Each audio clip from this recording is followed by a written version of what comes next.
千里之行，始于足下。A journey of 1,000 miles begins beneath the feet. We now gather in the Tao to travel the journey together.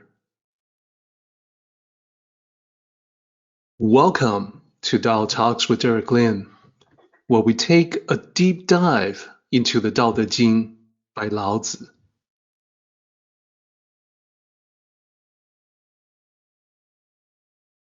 I would like to extend a warm welcome to you. Thank you for joining us. I would like to invite you to center your thoughts and direct your attention to this moment in time, to the here and now, to be fully present and mindfully aware as we all ready ourselves for this sacred process in the Tao with one another. Now, without further ado, let's get started with Tao Te Ching, Chapter 12. And starting as always with the chapter title. This chapter title is called For the Stomach. And I know this may sound odd initially. People who have expectations about the Tao Te Ching being heavily spiritually oriented may wonder, why would there be a chapter that's about the stomach? Why would Lao Tzu talk about that? Well, it actually makes a lot of sense. Stomach, you see, is a metaphoric reference from Lao Tzu about the practical side of life. We have expressions about that too, like when we talk about having to take care of the stomach in English. It is the same in the thinking of the ancient sages, and this reflects the emphasis in Tao philosophy on life applications. As I mentioned previously, I'm aware there are students who strongly disagree about the whole idea of applying the Tao. But this has been part of the authentic Tao from the very beginning. In my 30 years of studying the Tao, absolutely every single master has repeated this emphatically to me: apply the Tao. And this phrase, for the stomach, comes from the line that says the sages care for the stomach and not the eyes. In that context, the stomach is all about basic, down-to-earth considerations of everyday living. The eyes are about the desires, the things that we see, those desirable, tempting, distracting things, what one may call the shiny objects of the material world. Therefore, to care for the stomach is to turn our attention inward, to turn the attention within in order to understand the Tao is within and not outside of oneself. And if you think about it, sometimes you and I talk about having a gut feeling. Well, the gut feeling, the feeling in one's stomach, is the voice of intuition that can carry the wisdom of the Tao. So we see how these different pieces are all coming together. Stomach also refers to internal virtues that we can manifest directly from our self-nature. So overall, the bottom line is that Tao cultivation must be done within. It is not something we can obtain from the external world. Indeed, the more we focus externally, the less of the Tao we're able to grasp. And that ultimately is why we must care for the stomach. let's continue on to look at the chapter itself. 道德经 12. The 5 colors make one blind in the eyes. The 5 sounds make one deaf in the ears. The 5 flavors make one tasteless in the mouth. Racing and hunting make one wild in the heart. Goods that are difficult to acquire make one cause damage. Therefore, the sages care for the stomach and not the eyes. That is why they discard the other and take this. So as everyone can see, this is a relatively short chapter, only 7 lines. So the first thing we'll do is to scan through the Chinese characters from top to bottom. And our goal is to look for characters that repeat themselves so that we can spot the poetic construction. In this case, it's easy because, as you can see, the first characters of lines 1, 2, and 3 are all the same. Let me highlight those for you. On the right-hand side, you're going to see the translation. That is simply the Chinese character for 5, the number 5. Then, looking further into each of the lines from 1 to 3, you can see that the 3rd and 4th characters are the same throughout. I hope you're able to pinpoint that. If not, let me highlight them for you. So this is also translated the same way. Make one, or make a person, basically, is what that means. Now, looking beyond line 3, we certainly don't see the same kind of reiteration from 3 to 4 that we see from 1 to 2 to 3.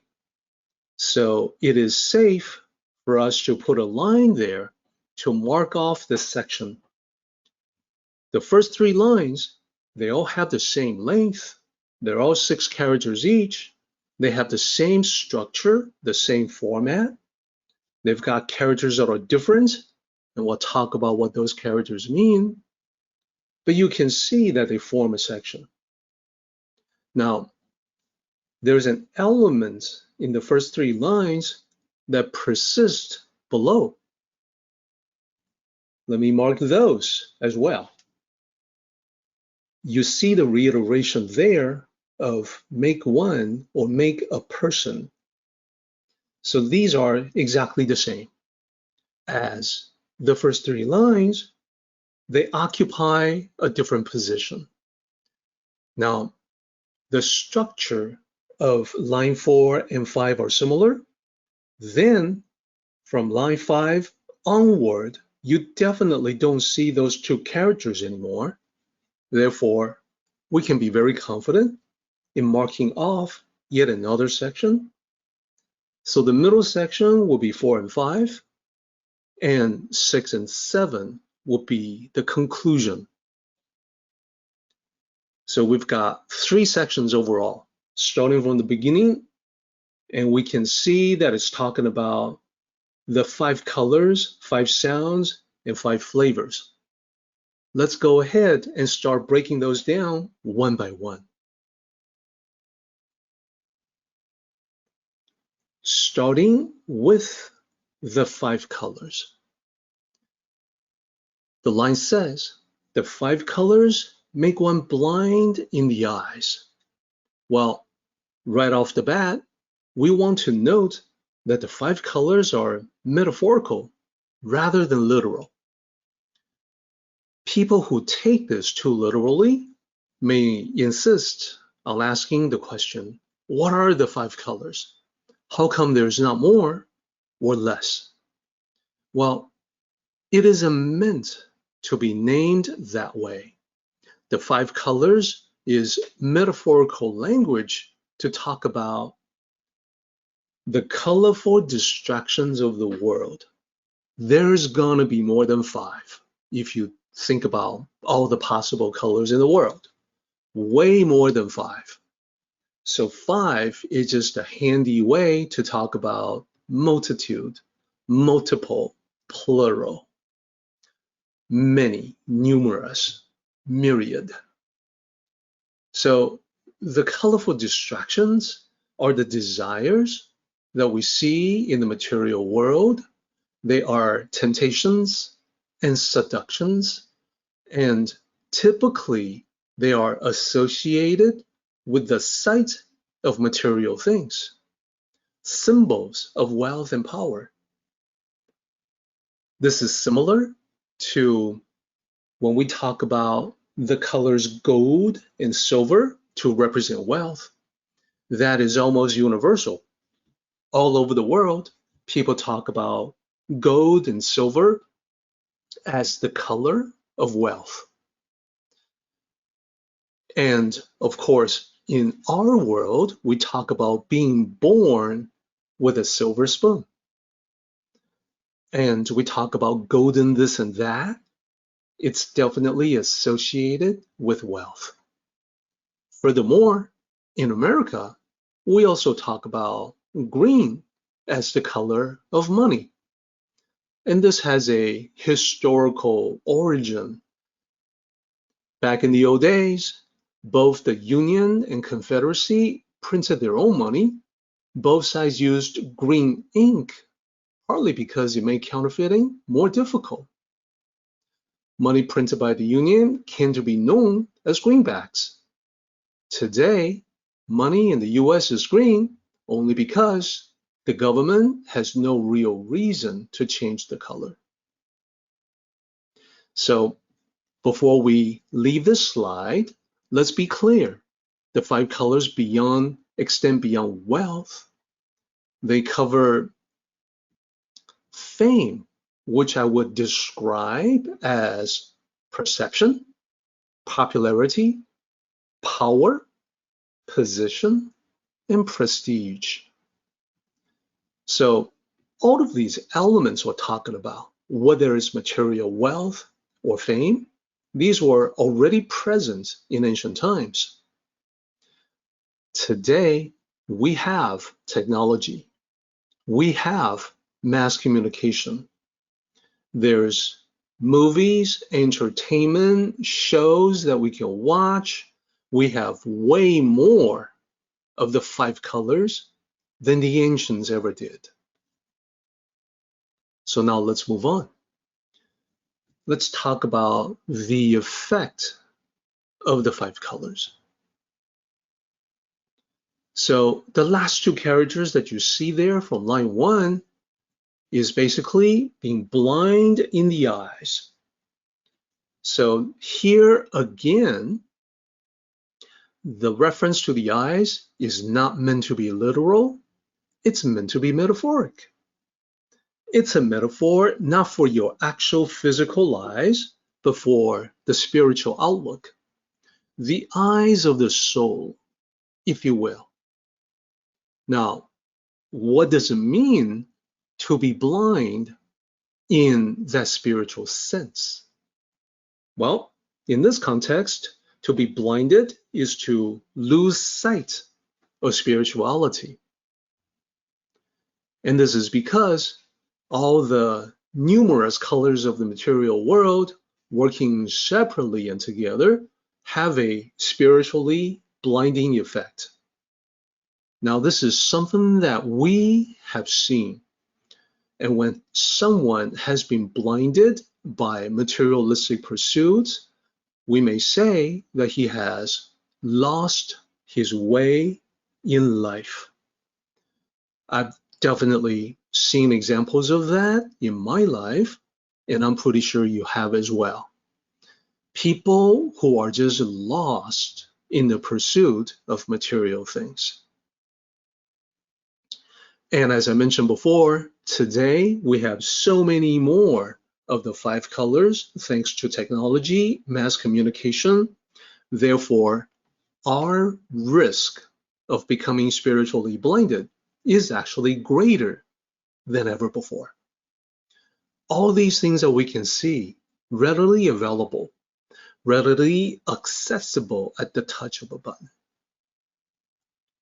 Now, let's explore exactly what Lao Tzu means when he talks about the 5 colors. It turns out that we can find plenty of corresponding hints and clues throughout the Tao Te Ching itself. This is one of the major topics of the Tao Te Ching, that the material world offers so many temptations, so many things, so many traps. So just by looking around at the other chapters of the Tao Te Ching, we can find references to that and therefore gain insights into what is on the mind of Lao Tzu. My first example here, Tao Te Ching 9. So we talked about this chapter not that long ago. So look at the lines, especially line 5. Line 5 says, gold and jade fill up the room. And then it goes on to say, no one is able to protect them. Well, the gold and jade by themselves, the color gold, the color jade, the greenish color, these are the colors that are among the 5 colors of distractions in the material world. This is because this is referenced multiple times because the sages, including Lao Tzu, noted the colors of wealth drew the most attention from most people. And if you think about how the world is for us, that really hasn't changed very much. It is still the same. There's not just the gold and silver, there's also the glittering colors of jewels and gems. And again, based on our own experience in life, we know we have seen people get blinded by the colors of wealth, spiritually blinded. They lose sight of the real meaning or the intangible treasures in their lives. The reason why you and I have all seen this many times is because examples are just literally everywhere. Every direction you turn, you can see examples like that. So what else? What else does Lao Tzu mean by the 5 colors? Let's explore another one.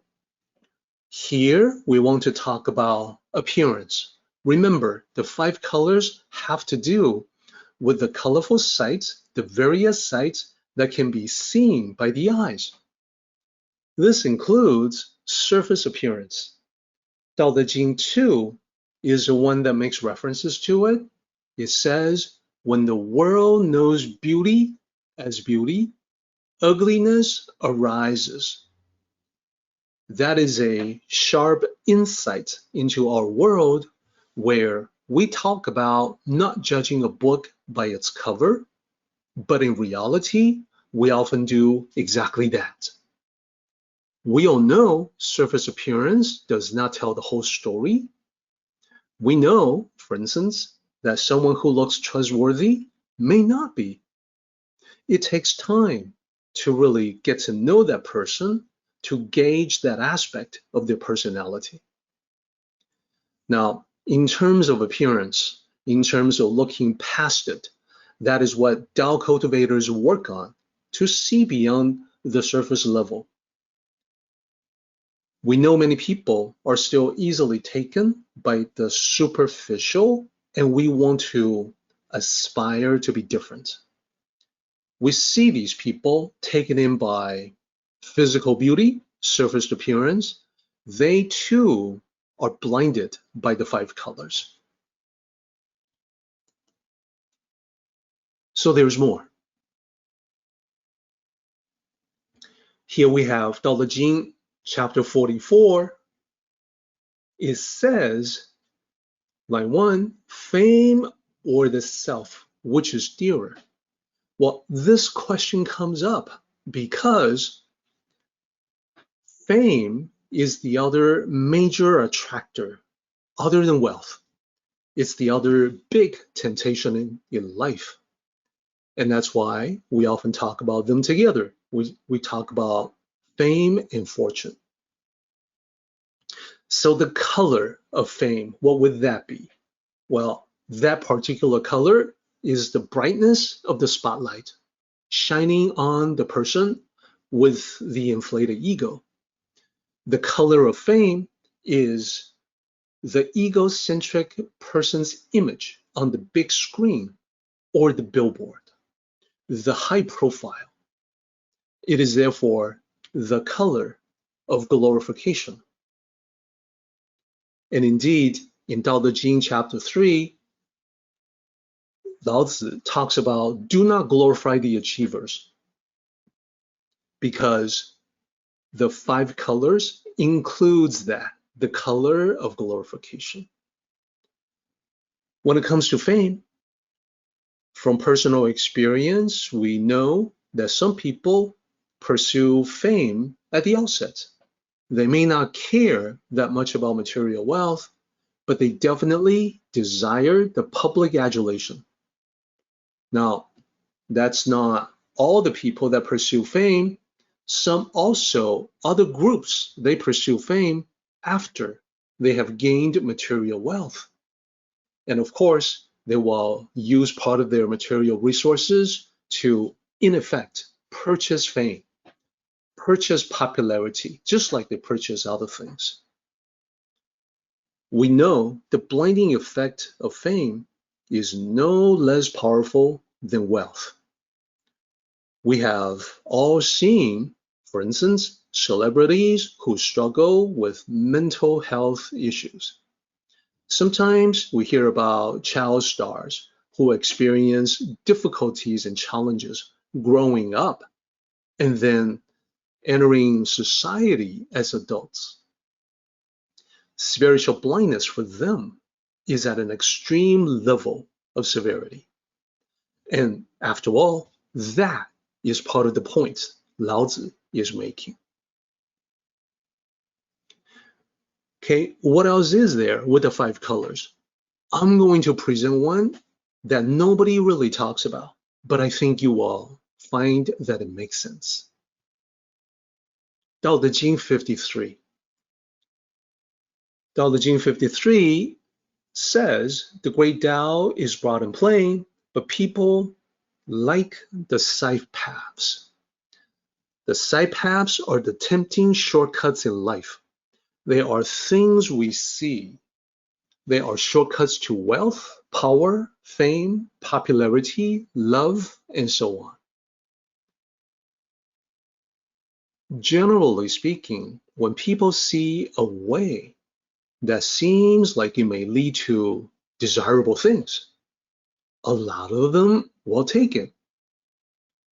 Now, of course, they will then discover it is illusory.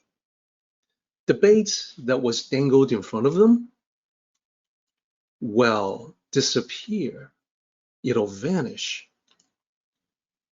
Now, they've gone perhaps quite a ways into the shortcut, so now they are lost. They may have trouble finding their way back. They realize at that point that they have been spiritually blinded to take this path. So here's what we're saying. The side paths are things that we see. How are they colors? Aren't they just like little shortcuts? Well, the bait for the side path for people to take them is the mirage or the illusion of the 5 colors of the world, the tempting distractions, the seductions. So it isn't just the 5 colors that distract people, tempt people. It is even just the illusion, the suggestion, the mirage of it, even that has the power to do it. And that is how powerful the 5 colors are. Now, when I talk about these shortcuts, I need to point out one thing. When people are lured into them and then they end up lost, perhaps losing their material resources as well.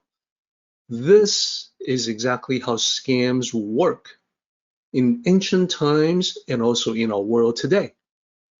And because human nature is not likely to change, fundamentally, scammers will continue to be around to prey on people, present shortcuts, because people keep falling for them. People keep taking the bait. So now you can see the scope of the 5 colors actually cover a lot of ground. Let's continue on beyond the 5 colors. What is the next thing that we see? It is the 5 sounds. Now, if the 5 colors are the sights of the material world that can be tempting or distracting, like desirable symbols of wealth, then what about the 5 sounds? The 5 sounds also not meant to be taken literally. There's not 5 pitches or 5 notes, 5 different sounds. These are meant to point to counterparts of the 5 colors, as in human communication that can be tempting or distracting. Some examples: flattery, criticism, gossip, rumors. When you look at flattery, you can right off the bat probably remember times when you have seen people offer flattery, or perhaps to you. There are words that feed the ego. They may seem pleasing at first. And what about gossip or rumors? Well, when you hear about that kind of sound, it makes you feel like you're an insider, you are in on a secret. And the list goes on. There can be additional noises, sounds, cacophony, criticism, condemnation, all examples of negative human communication that can be distracting but don't really contribute to life. So we need to talk about more. We need to provide a few more examples, but this will do for the time being. Let's talk about the effects of the 5 sounds. So Lao Tzu says the 5 sounds make one deaf in the ears. So this corresponds to the blinding effects of the 5 colors. We can start by thinking about flattery. Words that gratify your ego can numb your sense of self-awareness. So you become spiritually deaf, in that you come to believe your own hype about your own greatness. Now, there's also lies and misleading statements that are part of the 5 sounds. Again, distracting.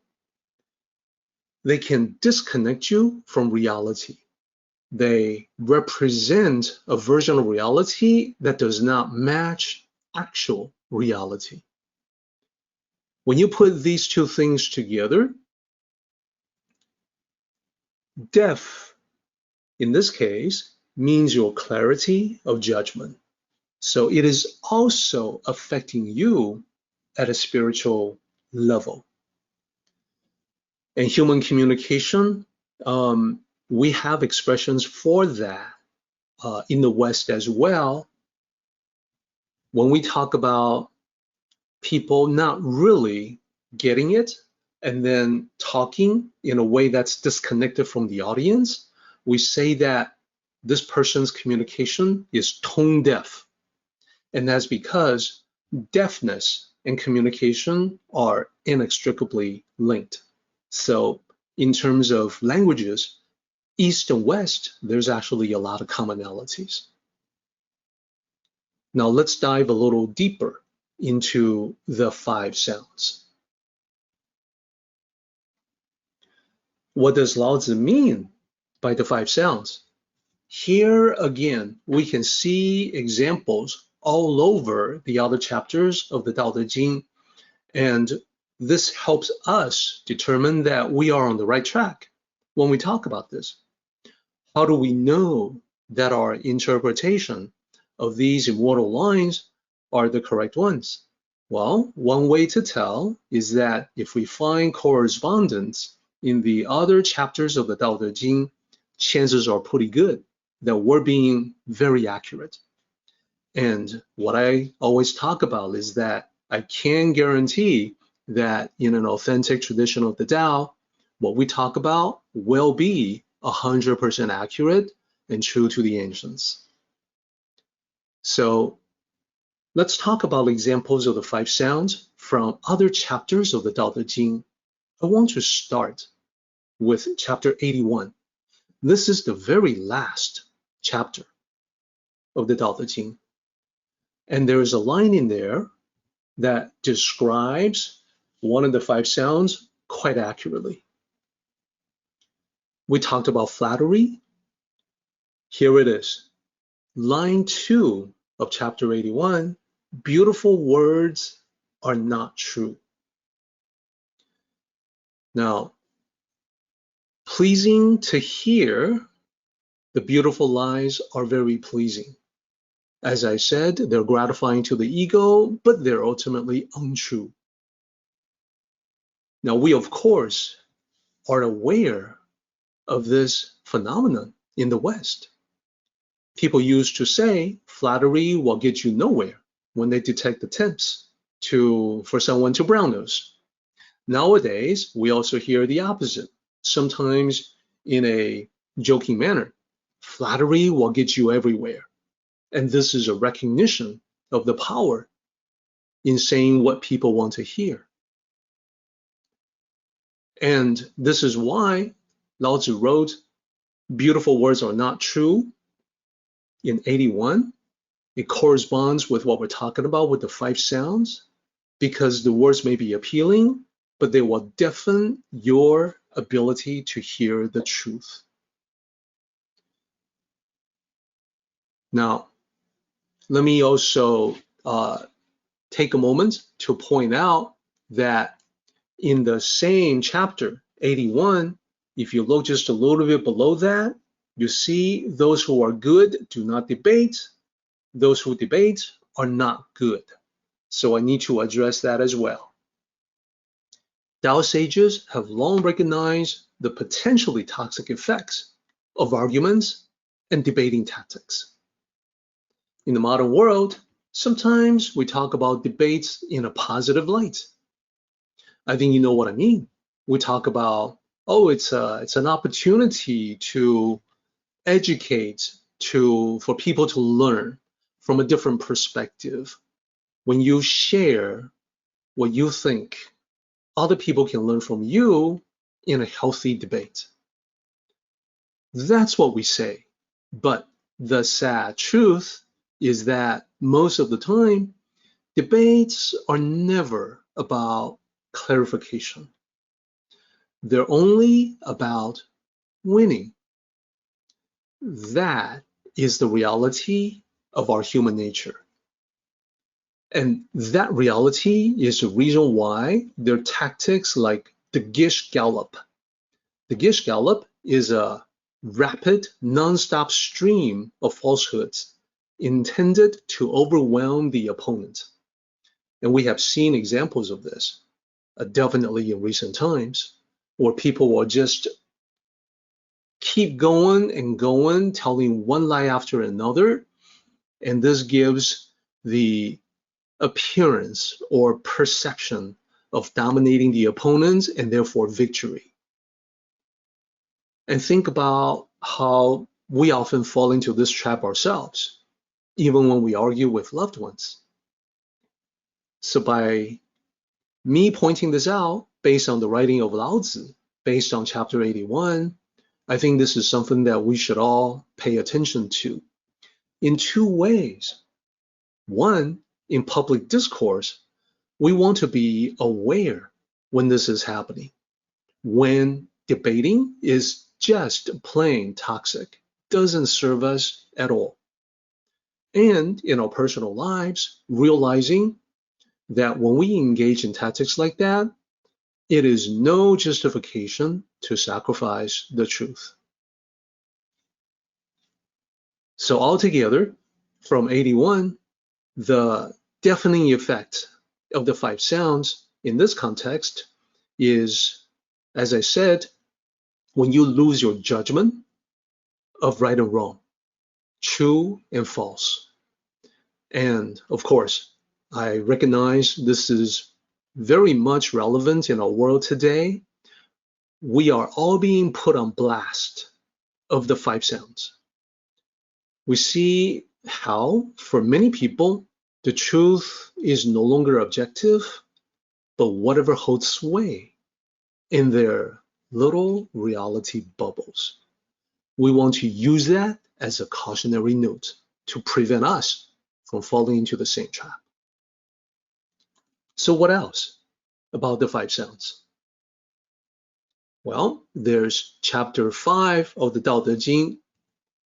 It ends on this particular note. Too many words, haste and failure, cannot compare to keeping to the void. The void is the silent void of the Tao. So this is talking about the 5 sounds in terms of noise, too much noise, too many words, cacophony. It is important to realize that words don't have to be beautiful lies or misleading to deafen the sense of judgment. Too many words, even if true, can also overwhelm with too much information, too much complexity. I think everybody knows what I mean when I say that in our daily lives, we prefer to get to the point. So if you and I had to wade through a lot of stuff, we quickly lose interest. We move on to something else. Conversely, we know there are people out there, they will obscure a particular point by burying it under many words, because they know many people won't bother digging through all the noise to find the signal. So for all of these reasons, Lao Tzu would definitely categorize too much noise, too many words as the cacophony part of the 5 sounds. So let's move on. Beyond the 5 colors and the 5 sounds, what's left? We've got the 5 flavors. This line says the 5 flavors make one tasteless in the mouth. So 5 flavors. What are they? Again, they're not literal. There isn't an exact count of 5 flavors. People will definitely be able to come up with more flavors than 5. Now, in this case, it actually goes beyond just the flavors that we typically associate with food and drinks. So in this context, the 5 flavors are not just about that, not just about eating and drinking. There's more to it.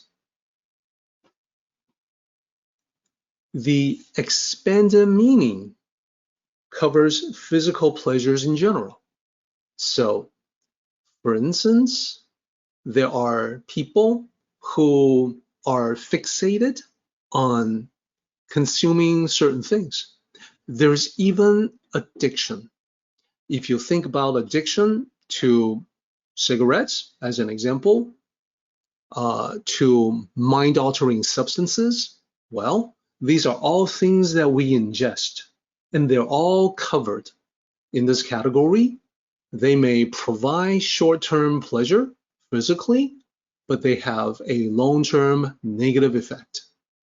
So not just the literal meaning. When we think about the logical progression of the 5 colors, 5 sounds, and now the 5 flavors, it's very consistent. Lao Tzu is being very consistent. All the distractions of the world, the colorful distractions in the material world, are the 5 colors. All the distracting noise we hear in the material world, that will be the 5 sounds. Therefore, the distracting sensations, the smell, the taste, the feeling that we experience in the material world as we consume, those are all 5 flavors.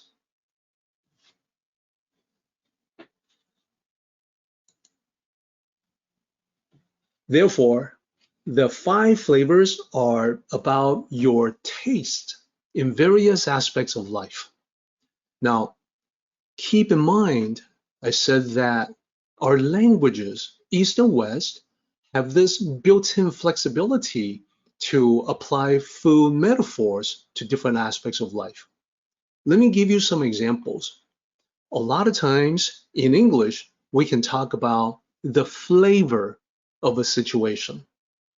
And if you don't remember ever saying that, well, sometimes you hear about how something will leave a bad taste in one's mouth. I'm sure you've heard that. Beyond that, we also talk about how somebody has good taste in music, fashion, etc. So this is all covering the same ground where Laozi is using the 5 colors to talk about more than just food. What we're talking about now is going to be the effects of the 5 flavors.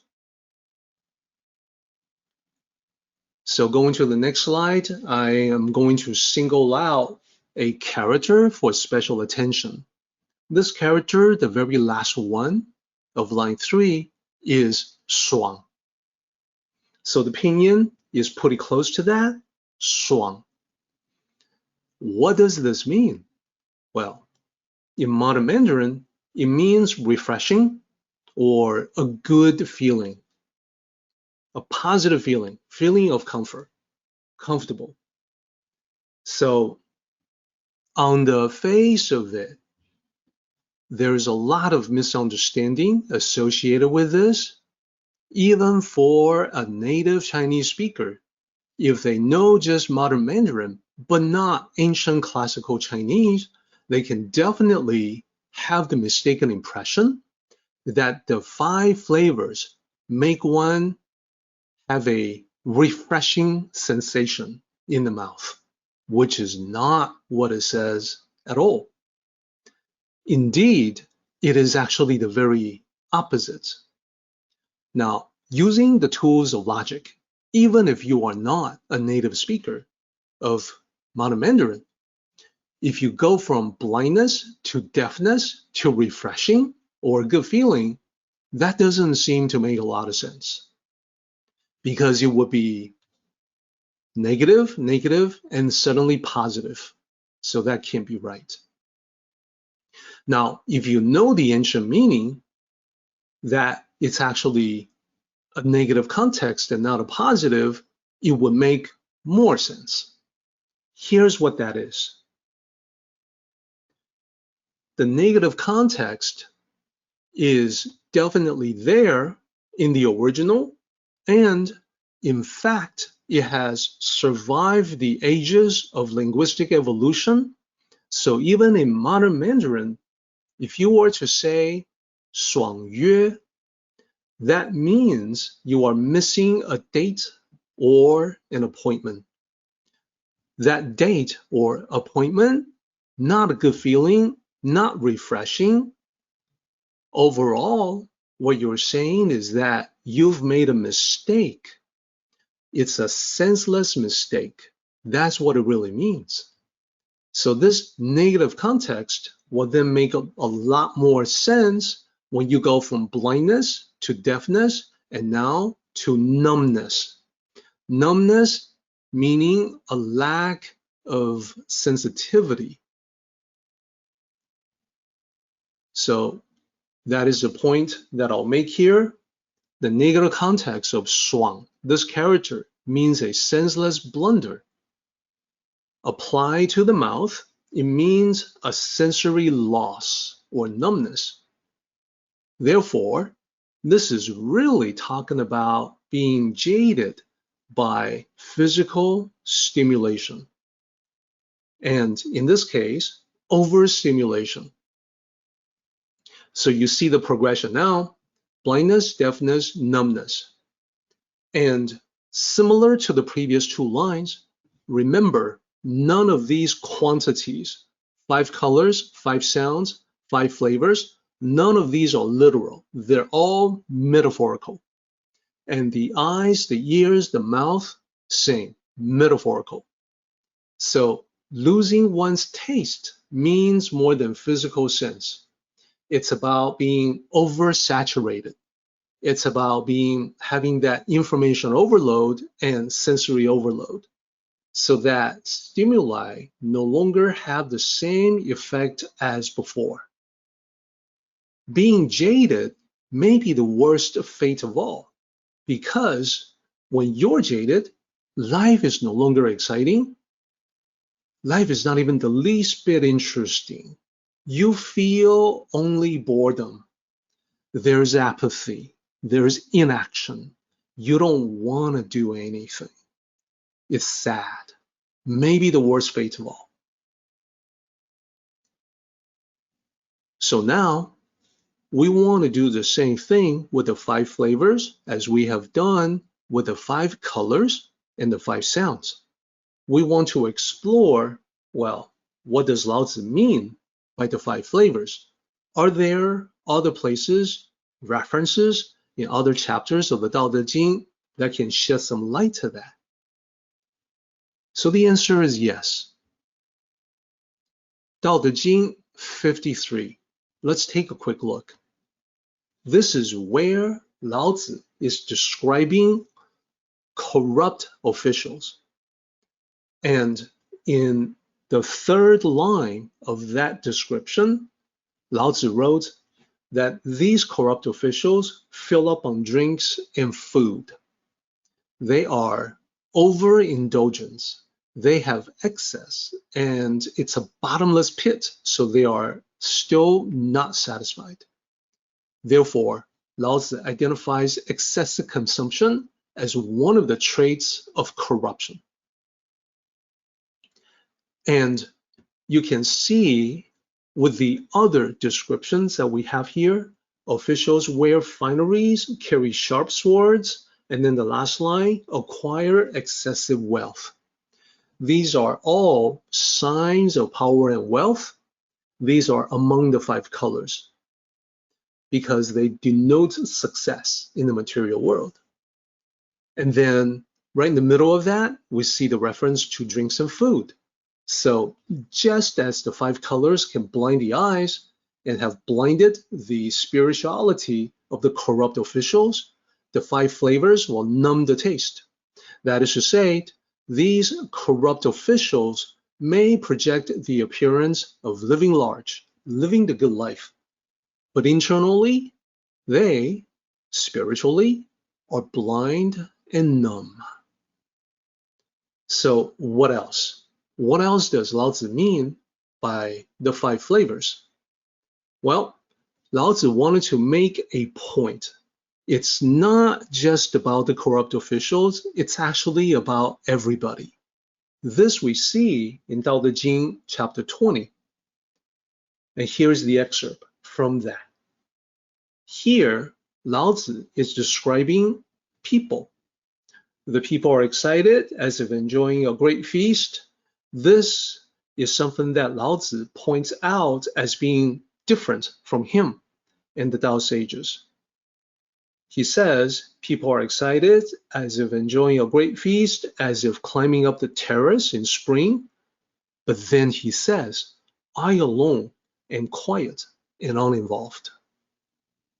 Now, let's back away from that for just a moment. Focus on the great feast. Excessive consumption, Lao Tzu is pointing out, is actually the norm in society, not the exception. Especially today, we live in abundant times. Therefore, excessive consumption is even more of a norm than it was in ancient times. Now, back in the days of old, in ancient times, people did feast in celebration. Today, we do the same thing. And we, as an example, sometimes we joke around about going into a food coma after Thanksgiving dinner. So for Laozi, this common practice of celebration is not necessarily for him just because everyone else does it. Now, Tao sages still can enjoy celebrations. It's just that they never do it to excess. They don't want to become jaded. The bottom line here is that whether the overindulgence is done by official or commoner, it leads to the palate becoming jaded, making it harder to enjoy the subtle flavors of food. And this is what Laozi meant when he wrote, "You lose the sense of taste." Of course, there is a whole bunch of other negative effects associated with this. With overindulgence, there's discomfort, the feeling of being bloated, fatigue, you want to take a nap, weight gain, health issues, cholesterol, blood sugar, the list goes on. But the bottom line is, it has a detrimental effect, just like the 5 colors and the 5 sounds. Now, another important point that typically people don't get into, we're going to get into it today, is that when we talk about the 5 flavors, we've already talked about how it isn't just corrupt officials that overindulge. It's actually everybody. It's actually, especially today, it's actually people like you and me. Well, another level beyond that, yet a deeper level of exploration will tell us that for the Tao sages, it's not just about the food either. It's about the taste. It's about the physical sensation, which can apply in so many different ways.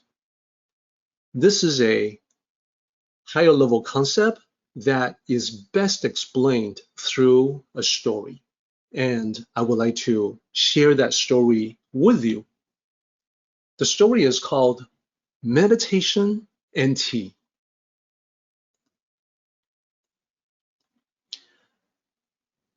And here's the story. Once upon a time, in ancient China, there was a man who wished to practice meditation. Whenever he tried to meditate, he would fall asleep. So he was unable to make a lot of progress. He tried different ways to meditate, but nothing seemed to help. He decided to seek the sage's advice. It took him quite some time to travel to the sage's place for a visit. Once he was there, he was able to speak with the sage and explain his problem. So he asked the sage, "How can I keep myself from falling asleep when I meditate?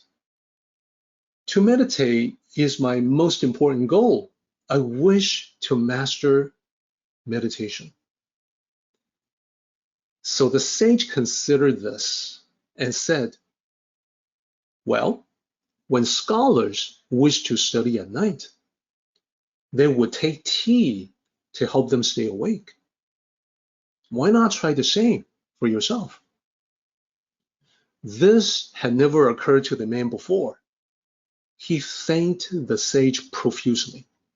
He could not wait to go back and put the plan into action. As he took his leave, the sage said, "I will be passing through your area in about a month. When I do, I will visit with you to see how you are doing." So, in the days that followed, the man used the sage's suggestion. He found tea could indeed keep him awake. This excited him, and it motivated him to learn more about tea. He quickly discovered there were many kinds of tea, many ways to brew the tea, and many ways to enjoy the tea. Time went on. About a month later, the sage came to visit just as he said he would. The man was overjoyed to see the sage. Master, you are just in time for the afternoon tea. Please, come in. The sage sat down, and the man brought out an elaborate tea set. He said, Master, I have 3 types of premium tea leaves here, each with its own special flavor characteristics. Then he went on to explain tea harvesting in great detail.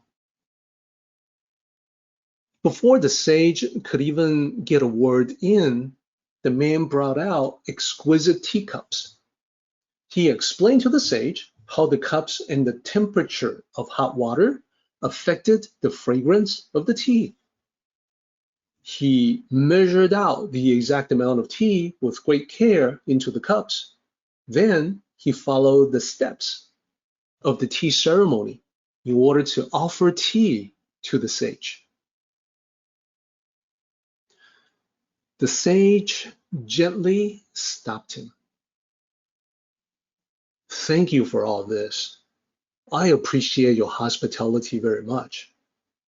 Tell me, does this tea help keep you from falling asleep?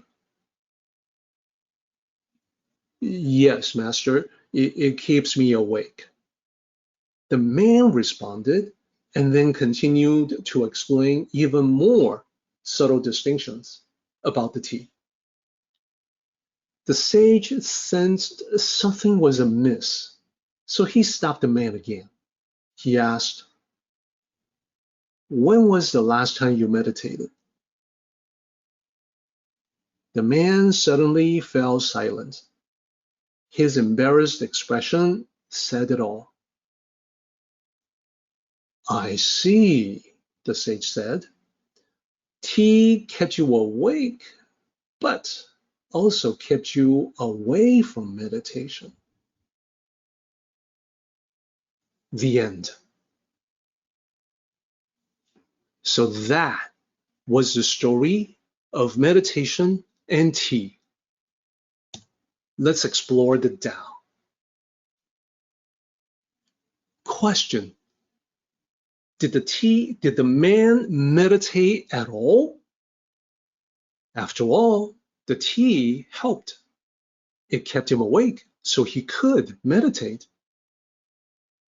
Well, the man ended up not doing any meditation, despite the fact that he told the sage to learn how to meditate was the most important goal for him. And this was because his mind was fully occupied with his newfound knowledge of tea. What he found was that the art of making and drinking tea, it's basically a world unto itself.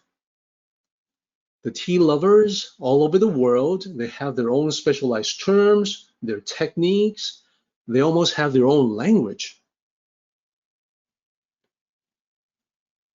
So let's explore further the deeper meaning of the 5 flavors and how they apply to this particular story.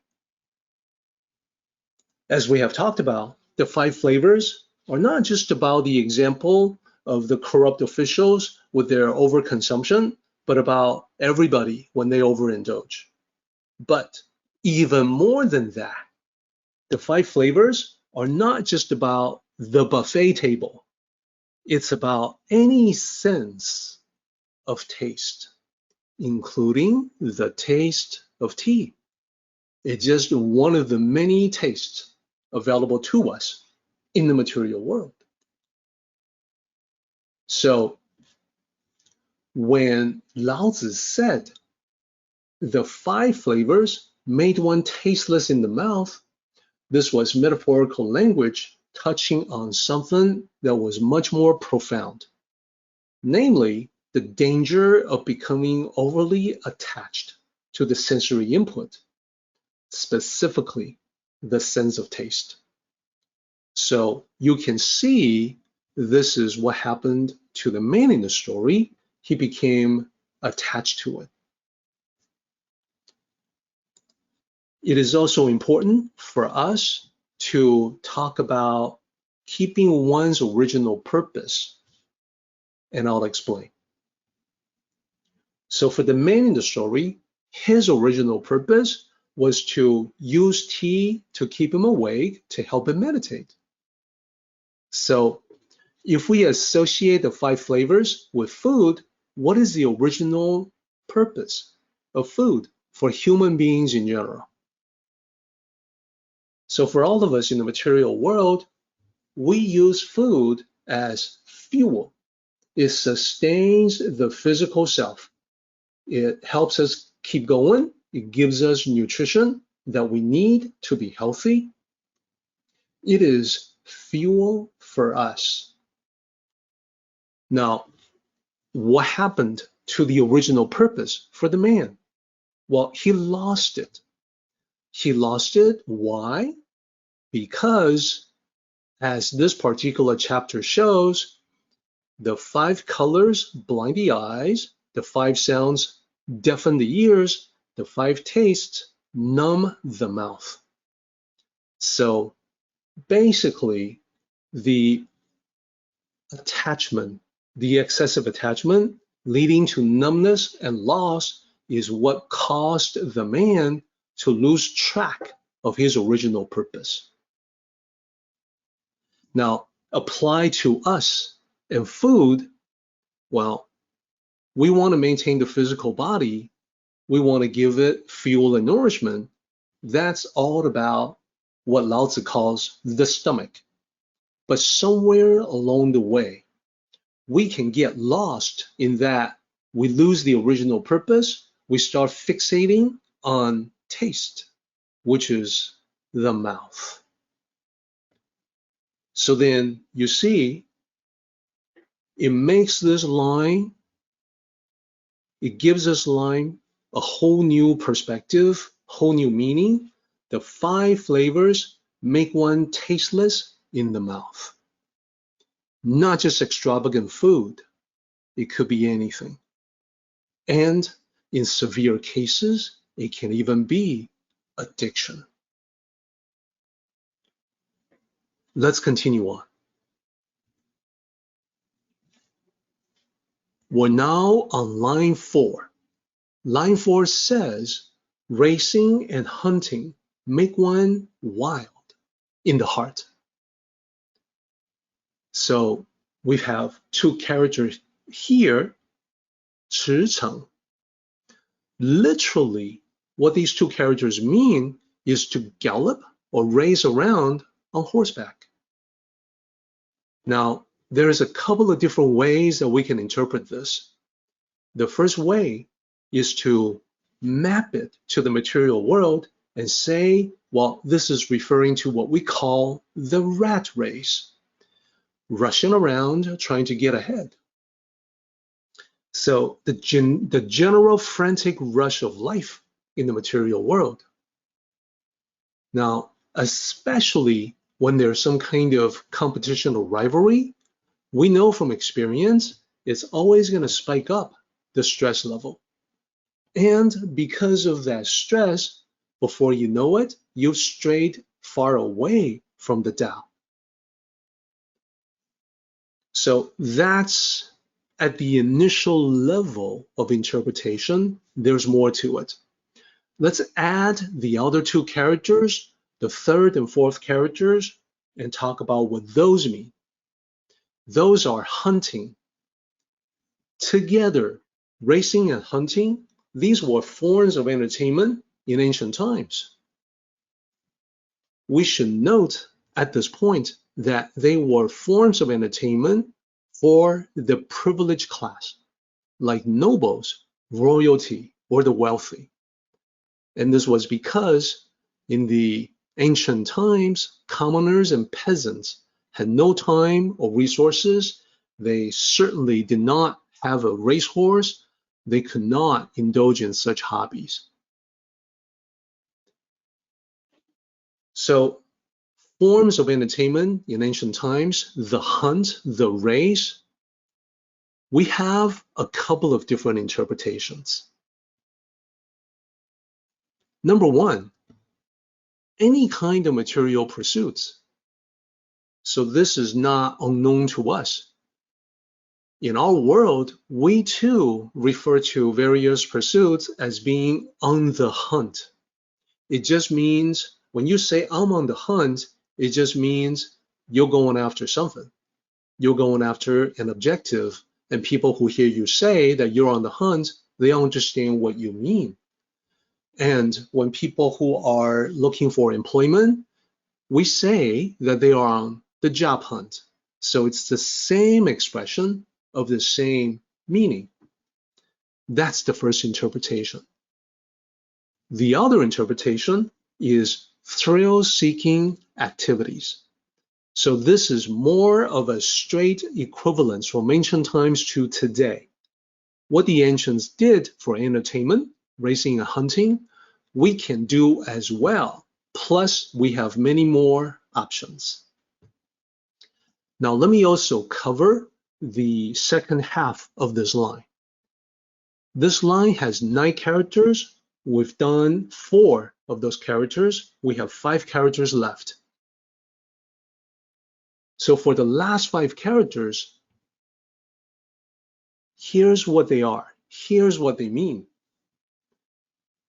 If we isolate the last 5 characters, the first of them is makes, and the second one is one's or a person's, and then the character in the middle, that's the character for heart, and then next to last character, go, and the very last character, crazy.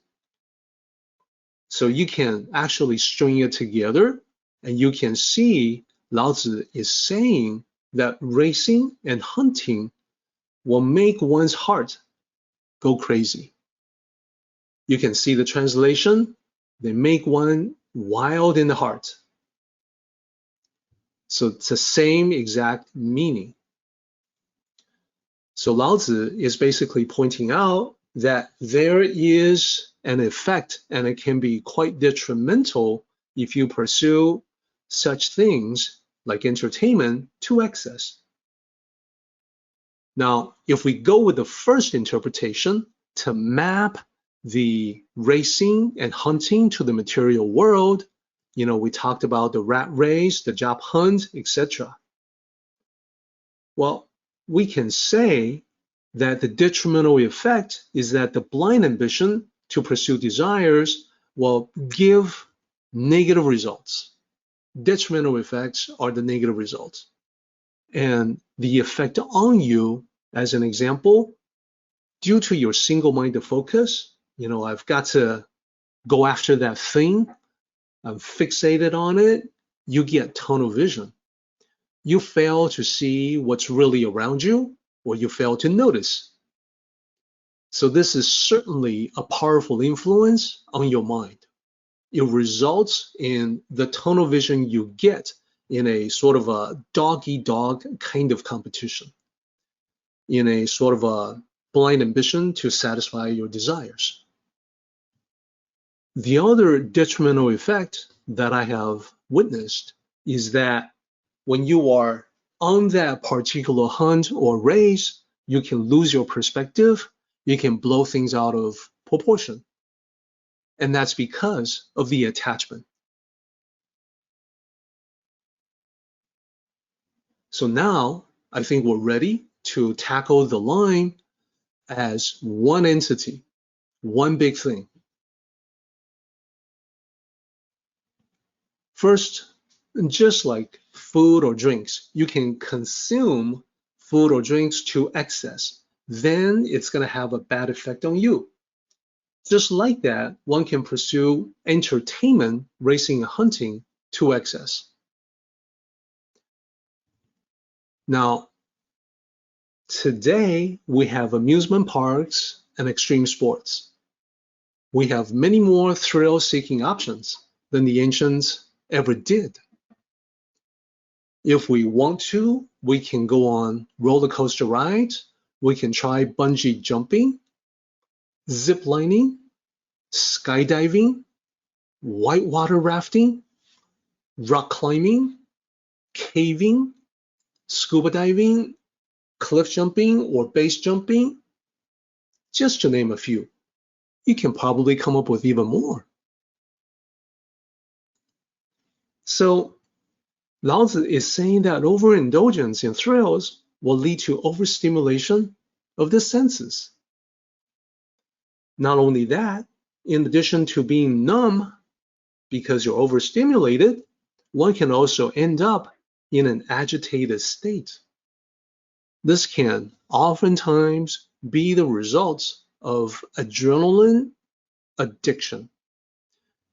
Your mind is unsettled. You are shaky. You have extremely short attention span. And you cannot wait to get another fix like a junkie.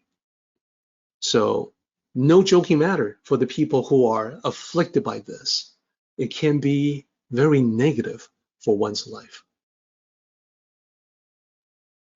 So now we have established that racing and hunting entertainment, when done too much, can lead to bad things. Let's move on to the next line. Line 5.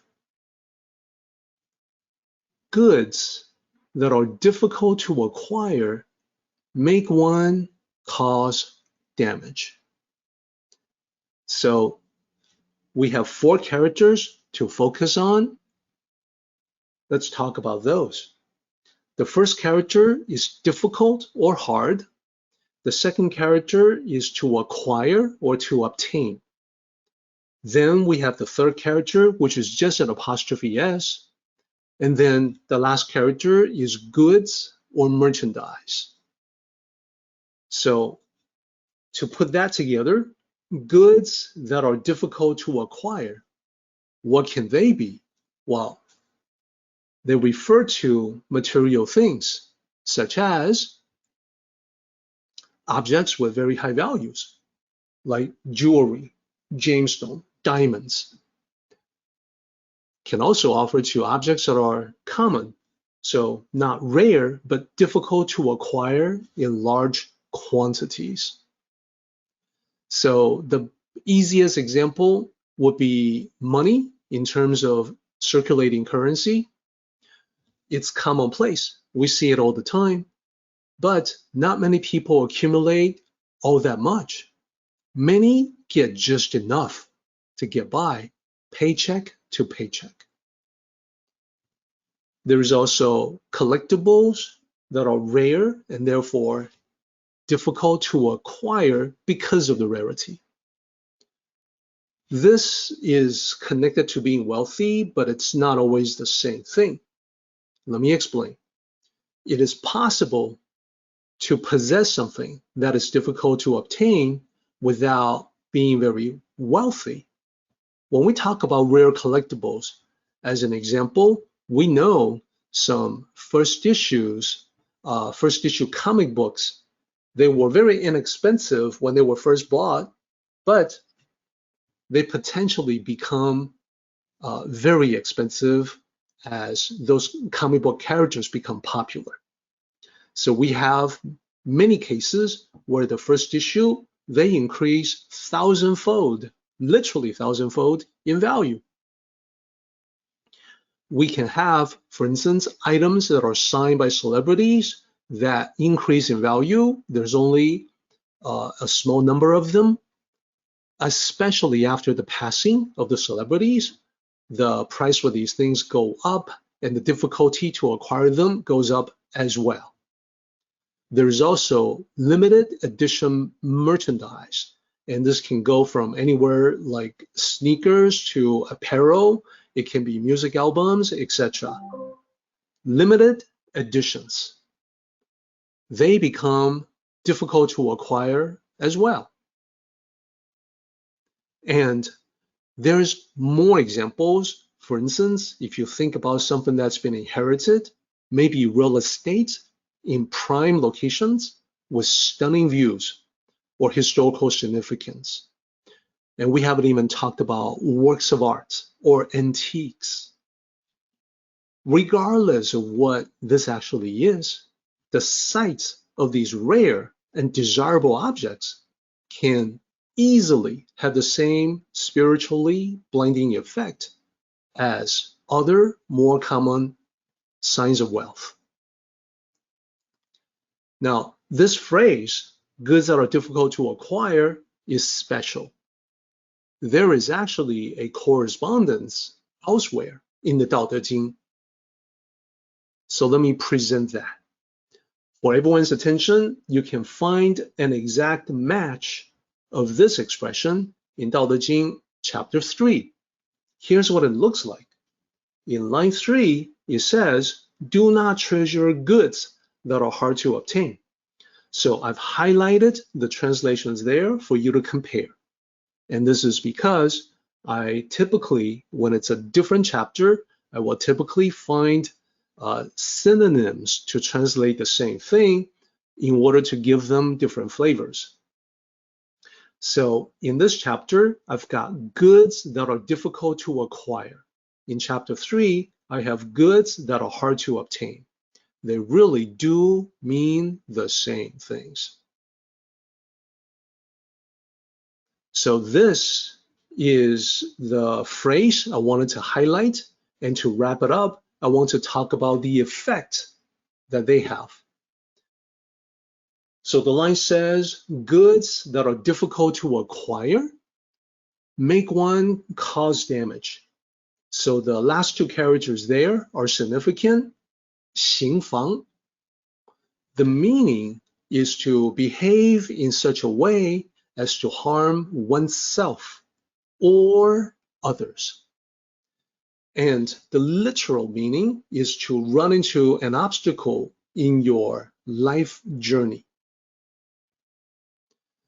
Now, the purpose of Lao Tzu, he wants to say that material pursuits tend to cause this kind of damage, harm to yourself, harm to other people around you. And he wants to say it in no uncertain terms. The overzealous pursuit of material things is contrary to the Tao. And the biggest problem with this is that, well, the damage isn't just limited to you. It wouldn't be so bad if you're the only one who's affected, but it seems there's always collateral damage for loved ones. When you are pursuing these things, you affect not just yourself, your loved ones, your family. So we are now getting close to the end of our meeting today, getting close to the top of the hour. It is time for us to jump to the summary.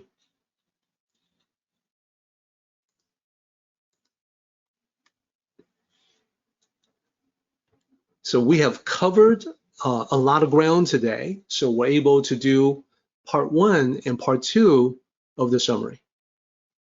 Part 1 is all about the 5 colors, the 5 sounds, and the 5 flavors. Lao Tzu is cautioning us against all of them. The 5 colors, here's a little review as to what they are. Not literal, but all about the material world. And the 5 colors are metaphorical language for distractions, temptations in the material world. And I pointed out that it can be side paths, shortcuts, illusions.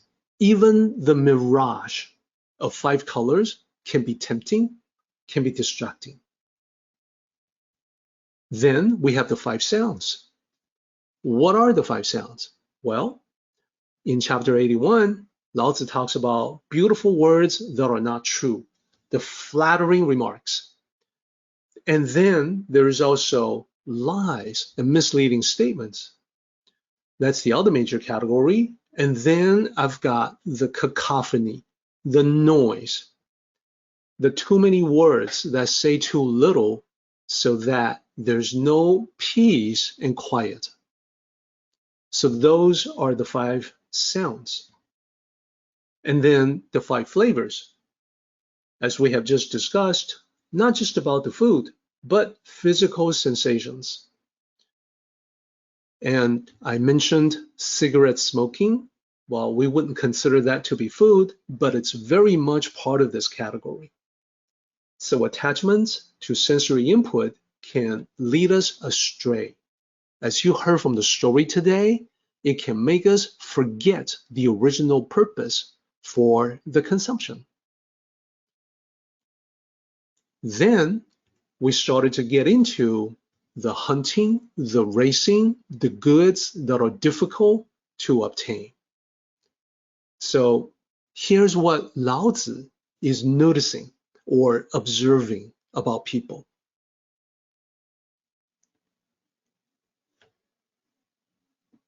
Even in ancient times, Lao Tzu noted that people often pursued thrills to excess. And back in those days, it was racing on horseback and, of course, other forms of entertainment available to the wealthy, the privileged, the elites. Hunting was popular. And Lao Tzu also noticed that whether noble or commoner, many people pursue material things deemed desirable. So nobody seemed to be immune from this. Everybody wants something. Most people, with the possible exception of the Tao sages and the Tao cultivators, who recognize this particular trap and stay away from it. So then the sages. Now, we're going to talk about this in much more details next time, but sages will mind the stomach and not the eyes. So I'll talk about exactly what that means. Sages will discard those that do not contribute to our lives, and these have a lot to do with the 5 colors, the 5 sounds, and the 5 flavors. They're distractions. They just give you sensory overload. And when we talk about hunting and racing, they're material thrills.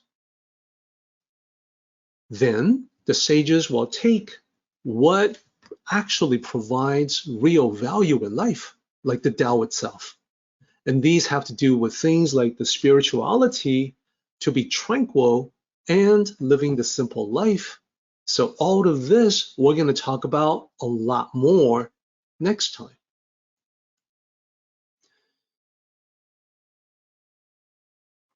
Our meeting has come to an end, but the journey continues on.